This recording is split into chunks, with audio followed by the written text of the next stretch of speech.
الحمد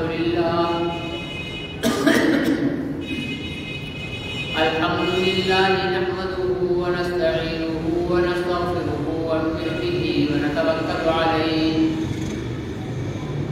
ونعوذ بالله من شرور أنفسنا ومن سيئات أعمالنا من يهده الله فلا مضل له ومن يضلله فلا هادي له ونشهد أن لا إله إلا الله وحده لا شريك له ونشهد أن سيدنا وسندنا وحبيبنا ونبينا ومولانا ومهوانا وملجانا محمدا عبده ورسوله أرسله بالحق بشيرا ونذيرا وداعيا إلى الله بإذنه وسراجا منيرا صلى الله عليه وعلى آله وأصحابه وأزواجه وأهل بيته وبارك وسلم تسليما كثيرا كثيرا أما بعد فأعوذ بالله من الشيطان الرجيم بسم الله الرحمن الرحيم إنما يخشى الله من عباده العلماء وقال النبي صلى الله عليه وسلم خيركم من تعلم القرآن وعلمه أو كما قال عليه الصلاة والسلام صدق الله وصدق رسوله النبي الكريم ونحن على ذلك لمن الشاهدين والشاكرين والحمد لله رب العالمين.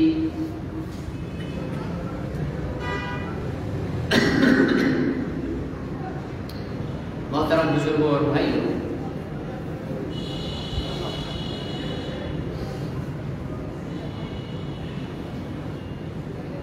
دنیا کے اندر دین اسلام کو پھیلانے میں بالخصوص دین اسلام کے علم اور قرآنی علوم کو بغیر کسی تردد کے، خوف کے،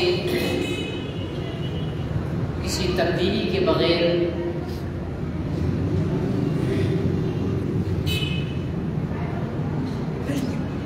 لوگوں تک پہنچانے میں دینی مدارس کا بہت بڑا کردار ہے۔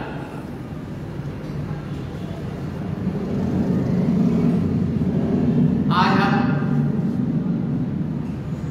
جتنی بھی اسلامی تحریکوں پر نظر ڈالتے ہیں، جتنی بھی اسلامی جماعتیں ہیں ان پر ہم نظر ڈالتے ہیں، تو ان کا کسی نہ کسی طرح دینی مدارس کے ساتھ تعلق ہے۔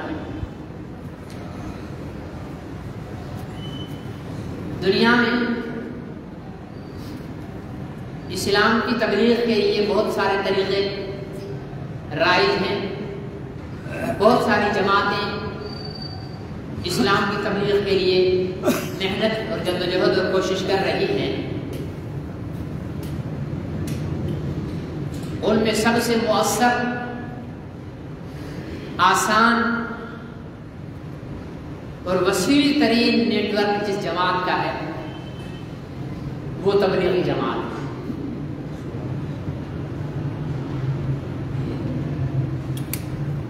جب ہم تبلیغی جماعت کی بنیاد کو دیکھتے ہیں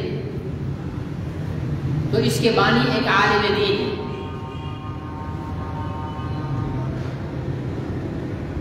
حضرت مولانا محمد الیاس رحمۃ اللہ علیہ۔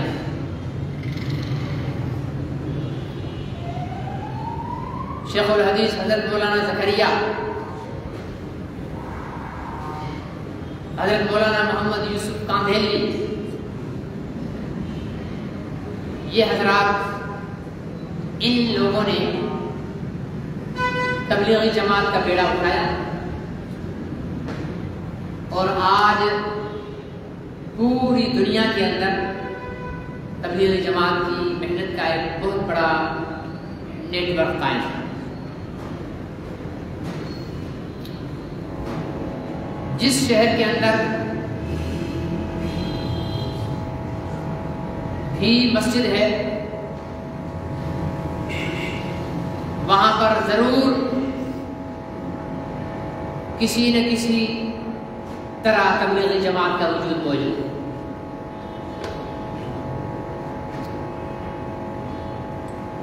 ہمارے ہاں اصلاحی اور تربیتی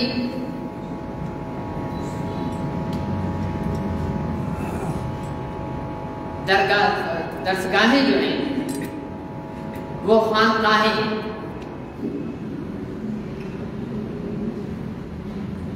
سندھ میں حضرت مولانا تاج محمود امروٹی رحمۃ اللہ علیہ کی خانقاہ امروٹ شریف، حضرت مولانا حماد اللہ علیہ جی رحمۃ اللہ علیہ کی خانقاہ علیہ شریف، حضرت مولانا سید عبد الکریم قریشی بیر شریف والے، ان کی خانقاہ بیر شریف، اور اس طریقے سے پوری ملک کے اندر خانقاہوں کا ایک جال بچھا ہوا ہے۔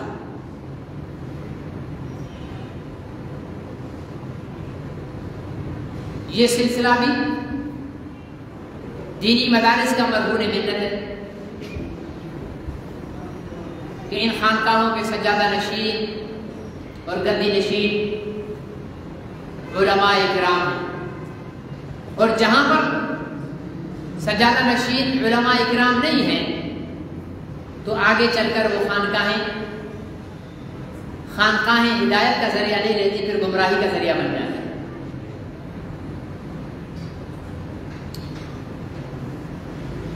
تحفظ ختم نبوت کی جدوجہد کے لیے برصغیر ہند و پاک کے اندر جو جماعت قائم کی گئی مجلس تحفظ ختم نبوت کے نام سے، اس کے بانی محرک حضرت سید عطا اللہ شاہ بخاری رحمۃ اللہ علیہ ایک مدرسے کے فارغ التحصیل عالم ہیں۔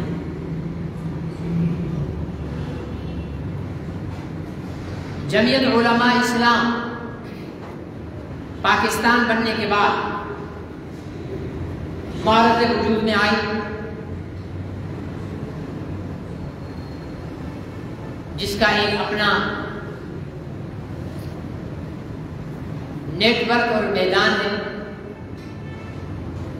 سیاست کے میدان کے اندر ان کے بانی، ان کے محرک، وہ بھی دینی مدارس کے علماء اکرام، حضرت مولانا احمد علی لاہوری، حضرت مولانا عبداللہ درخواستی، حضرت مولانا مفتی محمود،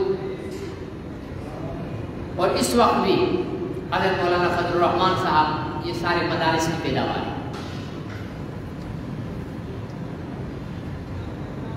عظمت صحابہ کے عنوان پر اگر کوئی تحریک ہے تو اس کی قیادت میں علماء کے پاس ہے اور علماء مدارس کی پیداوار ہے۔ اس وقت مساجد کے اندر جو امامت اور خطابت کے فرائض انجام دے رہے ہیں، مساجد کا جتنا نیٹ ورک ہے وہ بھی مدارس کا مرہون منت ہے کہ انہی مدارس کے علماء اکرام ان مساجد کے اندر اللہ کے دین کی تبلیغ اور اشاعت، وعظ اور نصیحت کا کام کر رہے ہیں۔ اس لیے میں نے جیسا کہ شروع میں کہا کہ دینی مدارس ہمارے معاشرے کے اندر ہمارے ایمان، ہمارے عقائد اور علوم قرآنی کی تحفظ کی ضمانت ہے۔ یہی وجہ ہے کہ یہاں پر پاکستان میں سب سے زیادہ جس چیز پر باطل نے محنت کر کے ختم کرنے کی کوشش کی، مختلف حربے استعمال کیے، پروپیگنڈا کا میدان سجایا، ہزاروں جتن کیے وہ مدارس کو بند کرنے کی ہر دور کے اندر۔ اور ہمارے موجودہ امیر المومنین تو باقاعدہ یہ معاہدہ کر کے تشریف لائے تھے کہ مدارس کو مکمل ختم کیا جائے گا، اور ان سے پہلے پرویز مشرف صاحب بھی یہ ٹھیکہ اٹھا کر آئے تھے دینی مدارس کو ختم کرنے کا۔ ہر دور میں دینی مدارس کو مٹانے کی یہ ان لوگوں کا ایجنڈا نہیں ہوتا جو ہمارے اوپر حکومت کر رہے ہوتے ہیں۔ جو لوگ ہمارے اوپر حکومت کر رہے ہوتے ہیں وہ خود کسی اور کی رعایا ہوتے ہیں، وہ ہمارے لیے حکمران ہوتے ہیں اور عالمی قوتوں کے وہ اعلی کار، ایجنٹ اور تنخواہ دار کے طور پر کام کرتے ہیں۔ وہ ہمارے ہاں وزیر اعلیٰ، وزیر اعظم، گورنر، صدر کہلاتے ہیں، لیکن وہاں ان کی چپڑاسی کی حیثیت ہوتی ہے، ملازم کی حیثیت ہوتی ہے، جو ان کو پالیسی دی جاتی ہے وہ ہمارے ملک پر مسلط کرتے ہیں۔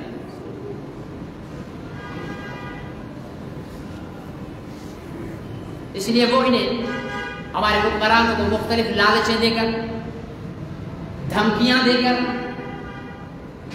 یہ کوشش کرتے ہیں کہ دینی مدارس کو جو ہے وہ ختم کر دیا جائے۔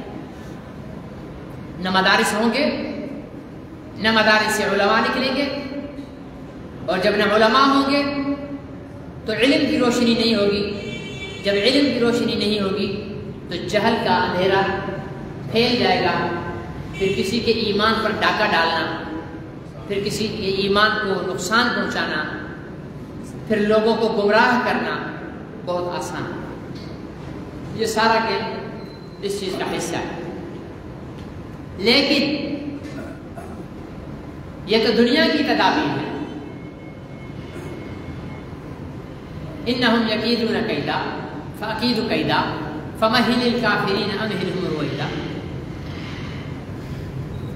وہ تدبیریں کرتے ہیں، اللہ بھی تدبیریں کرتے ہیں، پھر اللہ ان کو ڈھیل دے دیتے ہیں، تو آخری فیصلہ جو ہے وہ اللہ کا ہوتا ہے اور اسی کی تدبیر غالب آتی ہے۔ انسان تدبیر جب کرتا ہے تو اس کی تدبیر کا پائے تکمیل تک پہنچنا یقینی نہیں ہوتا، لیکن اللہ تعالیٰ کی تدبیر حتمی تدبیر ہوتی ہے۔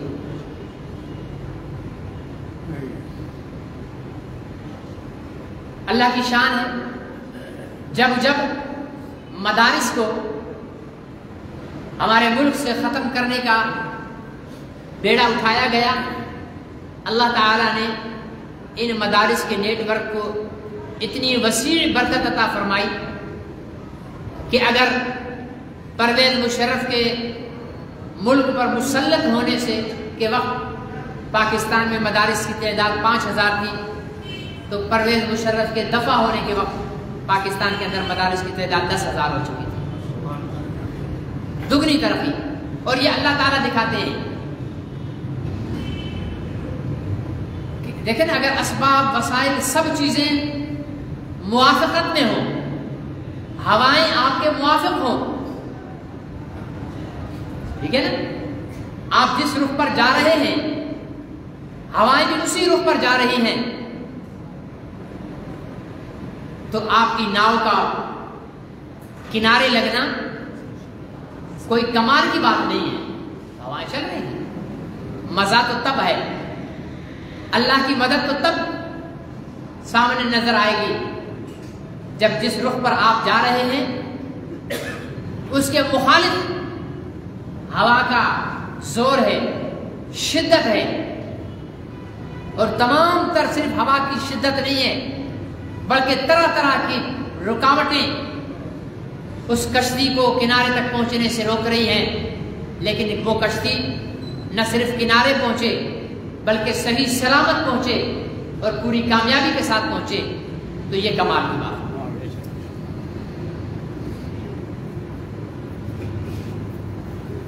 تب انسان کو سمجھ میں آتا ہے کہ یہ اللہ کی مدد۔ پھر لالچ دے کر مدارس کو اپنے کنٹرول میں کرنے کی کوشش کی جاتی ہے، مختلف انداز سے مدارس کے لیے پروپیگنڈا کیا جاتا ہے۔ یہ میں گفتگو اس لیے کر رہا ہوں کہ ابھی ہمارے مدارس کا جو نیٹ ورک ہے اس کے سال کا اختتام تعلیمی سال کا ہو چکا ہے، اور امتحانات اختتام پذیر ہو چکے ہیں۔ اب نئے سال کی تیاریاں چل رہی ہیں اور طلبہ اپنی چھٹیاں منا رہے ہیں۔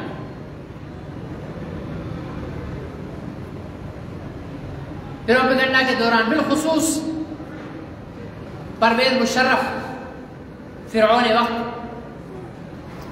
بہت سے لوگ اس کے لیے ہمدردی کا اظہار کرتے ہیں، بعض اس کے اب تک گن گاتے ہیں۔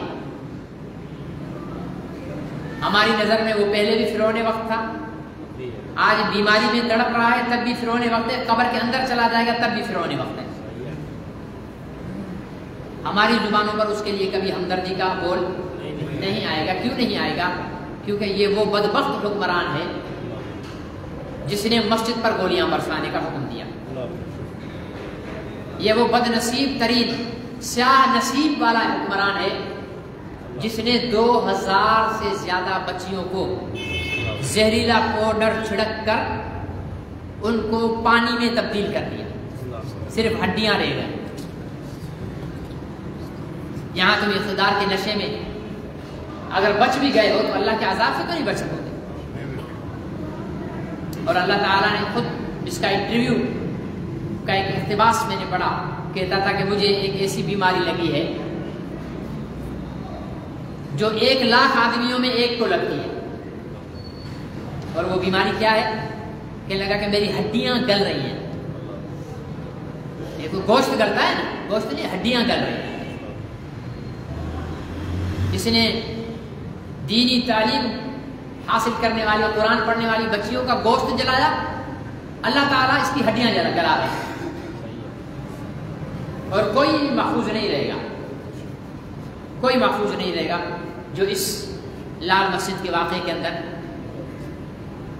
ہزار اختلاف ہو لال مسجد والوں کے ساتھ کہ انہوں نے یوں کیا، انہوں نے یوں کیا، لیکن بچیوں کو یوں زندہ جلانے کا کہیں جواز نہیں ہے۔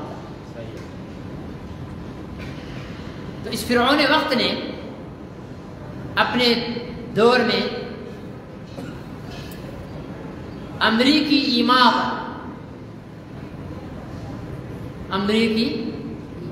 پر اس کی امریکہ کی نظر میں ایسی حیثیت تھی جیسے یہاں باتھ روم صاف کرنے والا بیٹھا ہوتا ہے نا، بھنگی، اس کی حیثیت ہے۔ اس کی بھی کوئی ہماری نظر میں قدر ہوگی، لیکن امریکہ کی نظر میں اس کی کوئی قدر نہیں تھی۔ یہ ملازم چپڑاسی تھا امریکہ کے لیے، ایک فون کال پر بچ گیا تھا، اپنی بیٹیوں کو بیچ کر امریکہ سے ڈالر لیے۔ خود اس نے سب سے پہلے پاکستان نام کی جو کتاب لکھی ہے اس کے اندر اپنے اس نے سارے کرتوت لکھے ہوئے ہیں۔ اللہ تعالیٰ نے اس سے خود لکھوا دیا ہے تاکہ کل کلاں اگر کوئی اس پر لعنت کرے تو ان کے پاس کچھ مواد ہو اس کے لیے۔ روکنے والوں کو دکھا سکے کہ یہ اس کے کرتوتیں خود اس نے عافیہ صدیقی کیا ہے اس بدبخت نے بیچی ہے. تو اس نے ان کے اشاروں پر پیسہ خرچ کر کے مختلف ٹی وی چینلوں پر جو ہے وہ اپنے من گھڑت قسم کے مذہبی اسکالر بٹھا کر اور مدارس کے خلاف پروپیگنڈا کرنا چاہتے کہ جی ہم تو یہ چاہتے ہیں کہ مدارس کے جو علماء ہیں وہ صرف علماء نہ ہوں بلکہ ان کے پاس دنیاوی علوم ہوں کہ وہ ڈاکٹر بھی ہوں، وہ انجینئر بھی ہوں، وہ وکیل بھی ہوں، وہ جج بھی بن سکیں.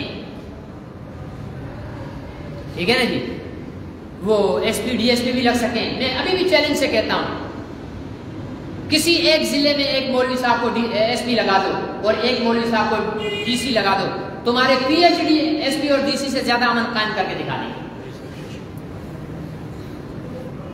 امن قائم کرنے کے لیے، انصاف فراہم کرنے کے لیے پی ایچ ڈی ہونا اور ایم فل ہونا اور وہ چیز ہونا ضروری نہیں ہے. اگر انگریزی تعلیم ہی سے ملک چلایا جا سکتا تو یہاں پر جب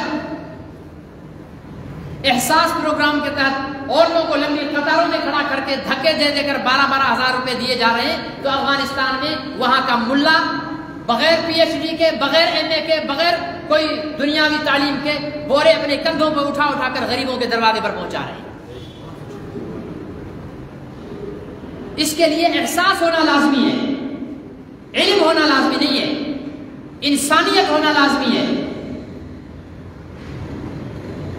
اور انسانیت کیا ہے؟ حضرت ابو بکر صدیق رضی اللہ تعالیٰ عنہ سے جب خلیفہ بنے تو پوچھا گیا کہ حضرت اب آپ خلافت کے امور سنبھالیں گے تو اپنی پیٹ پالنے کے لیے، کھانے پینے کے لیے تو کوئی کام نہیں کر سکیں گے، اس لیے آپ اپنی تنخواہ مقرر کر لیں. کیا مقرر کر لیں؟ تنخواہ مقرر کر لیں. امیر المومنین حضرت سیدنا صدیق اکبر رضی اللہ تعالیٰ عنہ نے اپنی تنخواہ مقرر کی. کتنی؟ جتنی مدینہ میں کام کرنے والے مزدور کی تنخواہ تھی.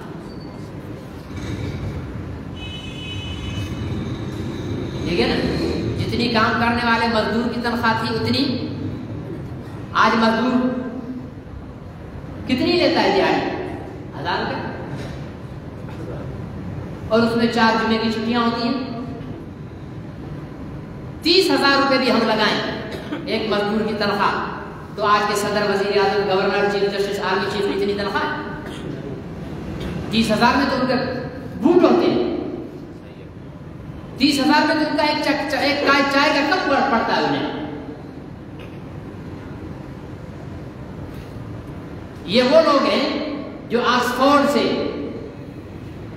کیمبرج سے، ٹھیک ہے نا جی، جو اے لیول اور او لیول کی تعلیم حاصل کر کے ملک کے اقتدار پر براجمان ہیں. اور انہی کے مد مقابل ایک ریاست ہے جو 20 سال تک 57 نیٹو ممالک کے ساتھ جنگ کرنے کے بعد کامیابی حاصل کرتی ہے. وہاں کا حکمران، وہاں کا آرمی چیف، وہاں کے افسران بغیر تنخواہوں کے کام کر رہے ہیں اور ملک چلا رہے ہیں.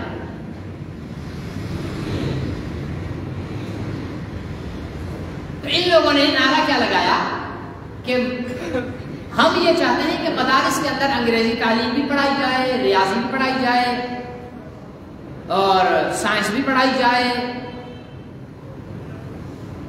یہ سارے مضامین پڑھائے جائیں تاکہ ایک مولوی صاحب جب مولوی بن کر نکلے تو ڈاکٹر بھی ہو، امامت مفت میں کرائے اور ڈاکٹری سے کمائے. بیچارہ 10,000 5,000 تنخواہ پر دھکے کھاتے رہتے ہیں. ہم چاہتے ہیں کہ اگر مولوی صاحب ڈاکٹر ہوگا تو اس کی تنخواہ 1,00,000-1,50,000 روپیہ ہوتی ہے۔ تمہارے 1.5 لاکھ 2 لاکھ والے ڈاکٹر سے 5,000 والا مولوی آج جو خوش زندگی گزار رہا ہے، رو رہا ہے تمہارا 2 لاکھ والا ڈاکٹر، ٹھیک ہے نا؟ یہ انہوں نے، تاکہ مولوی کسی کام کا نہیں ہوتا اصل میں، بس صرف نماز پڑھا سکتا ہے اور صرف مدرسہ چلا سکتا ہے، قرآن پڑھا سکتا ہے، اس کے علاوہ کوئی کام نہیں کر سکتا۔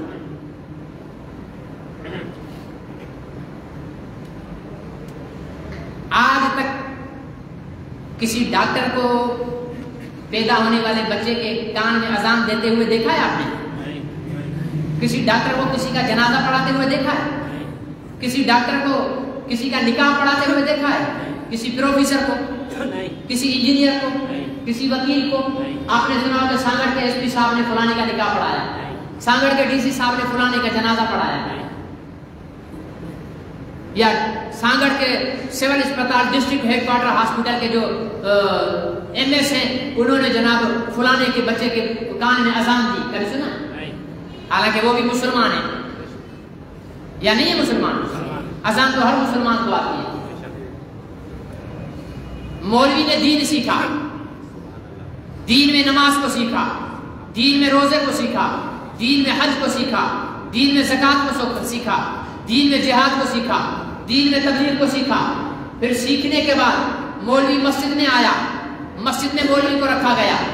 کس لیے رکھا گیا؟ کہ مولوی صاحب آپ نے 5 ٹائم کی نماز پڑھانی ہے۔ مسجد میں اسی لیے رکھا جاتا ہے نا کہ مولوی صاحب 5 ٹائم کی نماز پڑھانی ہے۔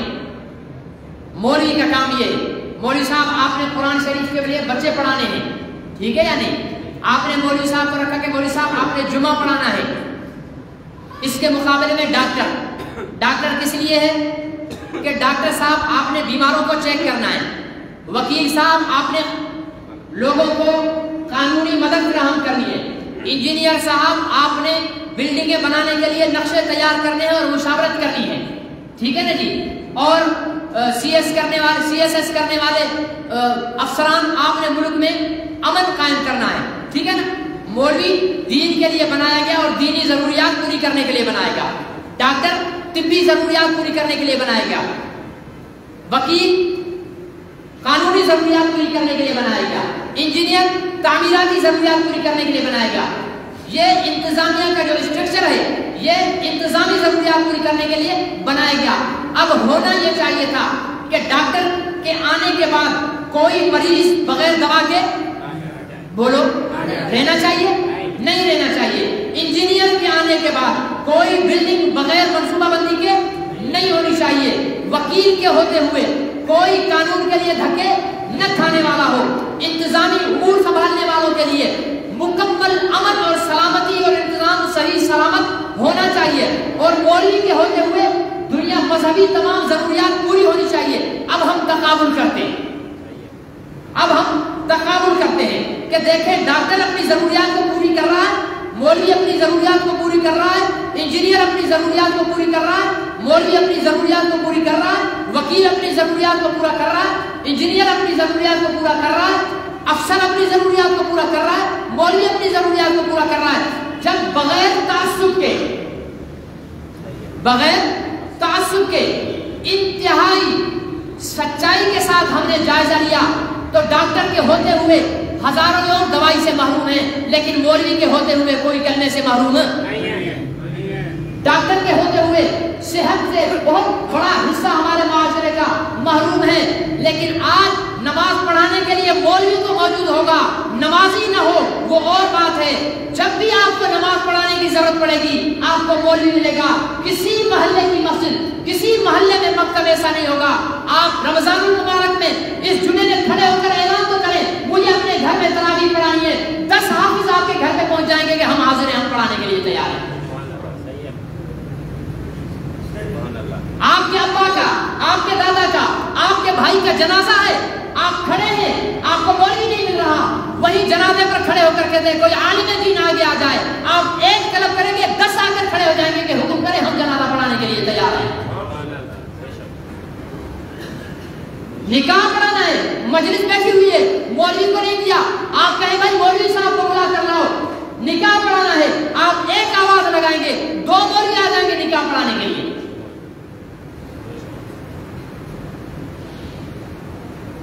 نکاح پڑھانے میں کبھی مولوی کی وجہ سے دیر ہوئی ہے؟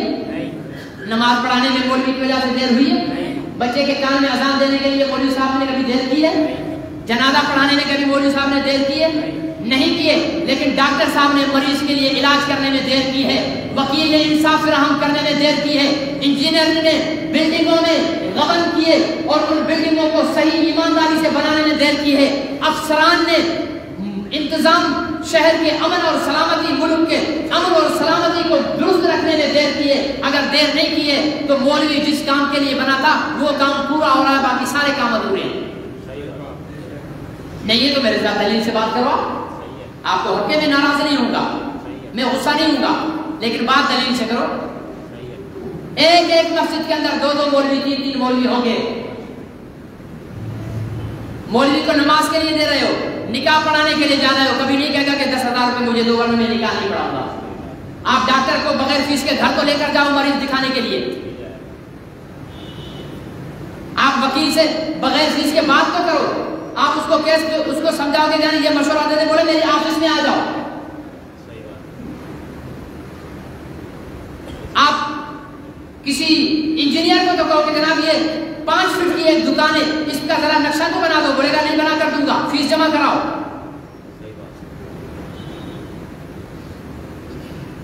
یہ حالت ہے. مولوی کو ہم رکھ کے مدرسے کے لیے ہے, نماز پڑھنے کے لیے, وہ مسجد میں جھاڑو بھی لگا لیتا ہے, مسجد کے باتھ روموں کو بھی دھو لیتا ہے, مسجد کے وضو خانوں کو بھی دھو لیتا ہے, ہمارے باپ دادا کے جنازے بھی وہ پڑھ لیتا ہے, ہماری اولاد کے نکاح بھی وہ پڑھ لیتا ہے, ہمارے مرنے کے بعد قرآن پڑھ کر ہمیں بخشتا بھی وہی ہے. اور کہتے ہیں کہ مولوی کسی کام کا نہیں ہے. اصل کام ہی مولوی کا ہے, پیدا ہونا, کان میں اذان دینا. انسان کی زندگی میں سب سے پہلے مولوی سے ملاقات ہوتی ہے اور سب سے آخری ملاقات جنازے میں مولوی سے ہوتی ہے. تیری زندگی کی ابتدا بھی مولوی ہے, تیری زندگی کی انتہا بھی مولوی ہے. بولتے ہیں کہ مولوی کسی کام کے نہیں ہے.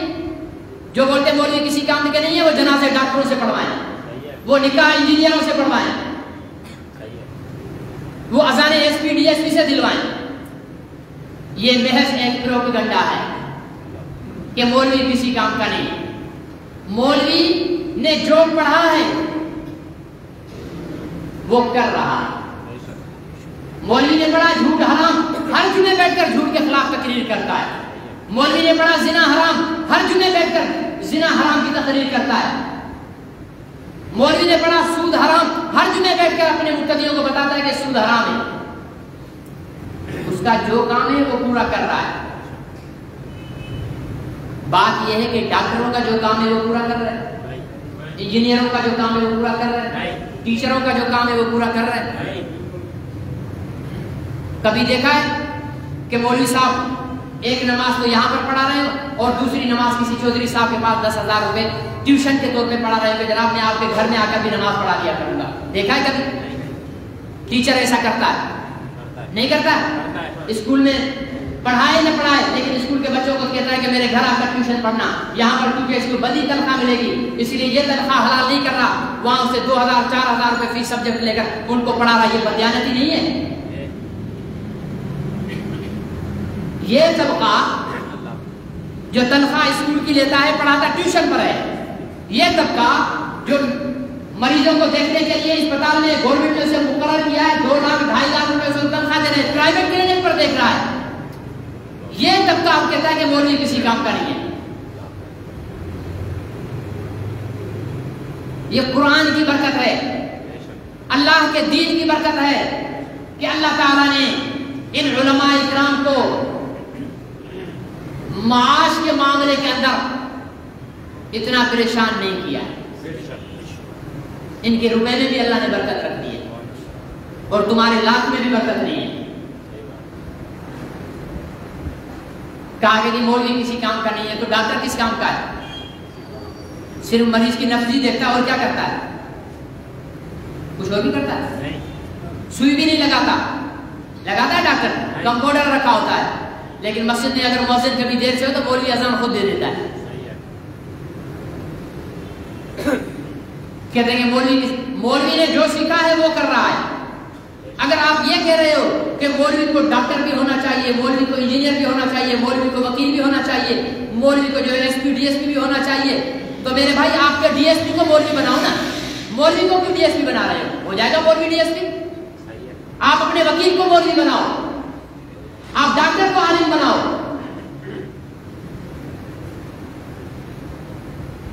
کہتے ہیں جی جدید علوم ہونے چاہیے, اب جدید زمانہ ہے, انگریزی مولوی کو آنی چاہیے. تو حضور علیہ السلام کو کتنی زبانیں آتی تھی, صحابہ کو کتنی زبانیں آتی تھی, پورے جزیرۃ العرب پر اسلام کا جھنڈا بلند کر دیا تھا. امیر معاویہ رضی اللہ تعالیٰ عنہ کی خلافت میں 60 لاکھ مربع میل پر اسلام کا جھنڈا بلند ہو گیا تھا. اسلام کی تبلیغ کے لیے کوئی انگریزی جاننا ضروری نہیں ہے. یہ ہم ذہنی غلام ہیں, ہم نسلی غلام ہیں, کیونکہ ہم نے اپنے جسم انگریزوں سے آزاد کروائے تھے. انہوں نے ہمارے جسموں کو آزاد کر دیا تھا, لیکن ہماری روحوں, ہمارے دماغوں پر آج بھی ان کا کنٹرول ہے. اگر انگریزی ترقی کی ضمانت ہوتی تو چائنا میں کون سی انگریزی بولی جاتی ہے؟ اگر انگریزی سے ترقی ہوتی تو جاپان میں کون سی انگریزی بڑی بولی جاتی ہے؟ ایران میں کون سی انگریزی بولی جاتی ہے؟ سعودی عرب, کویت, ترکی میں کون سی انگریزی بولی جاتی ہے؟ دنیا کا ہر ملک اپنی زبان میں تعلیم دے رہا ہے اور اپنی زبان میں ترقی کر رہا ہے. واحد پاکستانی ملک ہے جو اپنی زبان پر انحصار نہیں کرتا, انگریزی زبان پر انحصار کرتا. آج کے جی میں پڑھنے والے بچے کو بولو 18 کتنے ہوتے ہیں, بولے گا پتہ نہیں ہے. وہ بولے گا 18, اس کو بولو گے 18 کتنے ہوتے ہیں, تب وہ بتائے گا کہ 18. بچے کو چھوڑو, یہ انگلش میڈیم اسکولوں میں پڑھانے والی جو ٹیچریں ہیں, میری بچیاں ہیں یا میرے بھائی کو پڑھا رہے ہیں انگریزی اسکولوں میں, ان سے پوچھو گنتی اردو میں سناؤ 1 سے لے کر 100 تک, نہیں سنائیں گے,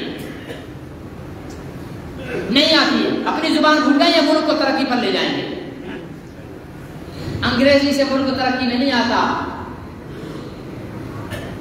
اگر انگریزی سے ملک ترقی میں آتا, جاپان میں مجھے انگریزی کے بورڈ دکھا دو, سائن بورڈ دکھا دو. چائنا میں انگریزی کے سائن بورڈ دکھا دو. ترکی میں انگریزی کے سائن بورڈ دکھا دو. ایران میں انگریزی کے سائن بورڈ دکھا دو. وہ ملک تو ترقی کر رہے ہیں. ترقی ہوتی ہے انسانیت سے, ترقی ہوتی ہے اخلاق سے, ترقی ہوتی ہے شرافت سے, ترقی ہوتی ہے دیانت سے, جو ہمارے پاس نہیں ہے. آپ جاپان کی سڑکوں پر نکل جاؤ, ہمارا تو ٹھیلے والا بھی 4 فٹ روڈ گھیر کر بیٹھا ہوا ہے. کہاں سے ملک ترقی کرے گا؟ ہمارا تو وڈیرا جاگیردار بھی اپنے کارخانے اور اپنے بنگلوں کی بجلیاں چوری پر چلا رہا ہے. ملک کہاں سے ترقی کرے گا؟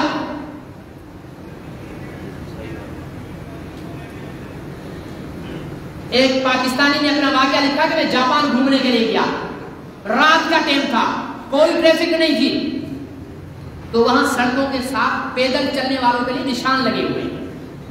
کیا لگے ہوئے؟ کہ یہ حد ہے چلنے والوں کی. کہا میں چلتے چلتے وہ نشان کراس کر کے پرلی طرف چلا گیا جہاں گاڑیاں چلتی ہیں. گاڑی تھی نہیں وہاں.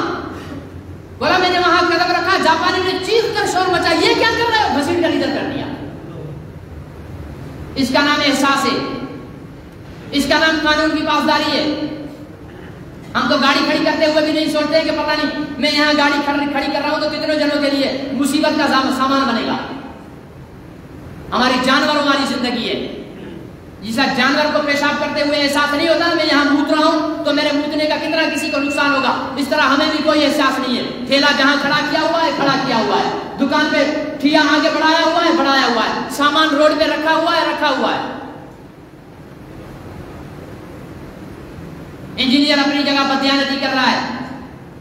عمارتیں مضبوط انگریزی پڑھنے سے نہیں ہوتی ہیں. انجینئر دیانتدار ہو جائے آپ کی 100 سال تک بلڈنگیں مضبوط رہیں گی. یہ آپ کے ٹنڈو آدم کا پل بنا ہے, کتنی دفعہ ٹوٹا ہے؟ کتنی دفعہ؟ جس انجینئر نے نقشہ بنایا وہ انگریزی نہیں پڑھا ہوا تھا کیا؟ مولوی سے نقشہ بنوا لیتے, مولوی سے بنوا لے کسی سے, خدا کی قسم کھا کر کہتا ہوں وہ بدیانتی نہیں کرتا, آپ کا 100 سال تک پل چلتا. پھر مدارس کے خلاف پروپیگنڈا کہ مدارس مولوی پیدا کر رہے ہیں. مولوی پیدا کر رہے ہیں تو ہمارے معاشرے کے اندر تھوڑی بہت جو شرافت شرم و حیا ہے یہ مولویوں کا صدقہ ہے. ورنہ تم نے تو پورے ملک کو کنجر خانہ بنایا ہوا ہے, پورے ملک کو ناچ گانے کا اڈا بنایا ہوا ہے, مجرموں کا اڈا بنایا ہوا ہے. فوجی پروگرام ہو رہے ہیں تو وہاں بھی بچیاں ناچ رہی ہیں, یونیورسٹیوں میں پروگرام ہو رہے ہیں تو وہاں بھی بچیاں ناچ رہی ہیں, سندھ کلچر کے نام پر پروگرام ہو وہاں بھی بچیاں ناچ رہی ہیں. مہاجر کلچر کا پروگرام ہو وہاں بھی بچیاں ناچ رہی ہیں، بلوچ کلچر کا پروگرام ہو وہاں بھی بچیاں ناچ رہی ہیں، کسی بھی نام کا کوئی پروگرام ہو بچیوں کو نچایا جا رہا ہے، بے حیائی پھیلائی جا رہی ہے. یہ کسی بھی قوم کا کلچر نہیں ہے، یہ بے حیائی ہے. کہتے ہیں ملک ترقی نہیں کرتا. تم جھوٹ بولنا چھوڑ دو، تمہارا انجینئر بددیانتی چھوڑ دے، تمہارا ڈاکٹر ایمانداری کے ساتھ مریضوں کے علاج کرے، تمہارا ٹیچر ایمانداری کے ساتھ اپنے اسکولوں میں بچوں کو پڑھائے، تمہارا پروفیسر اپنے کالجوں اور یونیورسٹیوں میں ایمانداری کے ساتھ پڑھائے. چھوڑ دے، کہے کہ آج کے بعد میں نے ٹیوشن نہیں پڑھانا ہے، جتنی محنت کرنی ہے. اگر ٹیچر اسکول میں اپنے بچے پر محنت کرے تو اسے ٹیوشن کی ضرورت کیا ہے؟ اگر ڈاکٹر مجھے سرکاری اسپتال میں صحیح طریقے سے دیکھ لے، دل و جان سے مجھے دیکھ لے، دل و جان سے مجھے دوا دے دے تو میرا دماغ خراب ہے، 500 روپے بھر کر میں ڈاکٹر کے پاس جاؤں گا. یہ سارے کاروبار بند کریں، اپنے پیشے کے ساتھ سچے ہو جائیں، دیانتدار ہو جائیں، انشاءاللہ ملک ترقی کرے گا. اور یہ کب ہوگا؟ جب اقتدار کے ایوانوں میں علماء ہوں گے. ویسے تو 60-70 سال میں سب کو تم نے تجربہ کر کے دیکھ لیا ہے.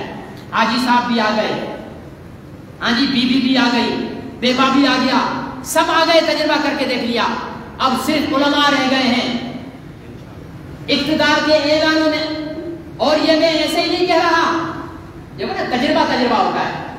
علماء کی حکومت کا تجربہ افغانستان میں موجود ہے. وہاں کے آرمی چیف کو سیدنا عمر رضی اللہ تعالیٰ عنہ کی مثال زندہ کرتے ہوئے گندم کی بوری اپنے پیٹھ پر لے جا کر ایک بیوہ کے گھر پہ پہنچاتے ہوئے آپ کے سوشل میڈیا پر ویڈیو آئی ہوئی ہے. کرے گا ہمارا جنرل باجوہ، کرے گا آٹے کی بوری اٹھا کر کسی پاکستانی غریب کے گھر پہنچائے گا؟ جنرل باجوہ کیا کوئی میجر بھی نہیں کرے گا، کوئی ایس پی بھی نہیں کرے گا، ڈی سی بھی نہیں کرے گا. مثالیں آتی ہیں. اگر ہماری مت ماری جا رہی ہے، ہم اب بھی نہیں سمجھ رہے ہیں علماء کی قدر و قیمت کو، ہم اب بھی نہیں سمجھتے کہ علماء کے آنے کے بعد یہ ملک ترقی کر سکے گا، تو یہ ہماری بدقسمتی اور کچھ بھی نہیں ہے. اللہ مجھے اور آپ کو توفیق نصیب فرمائے.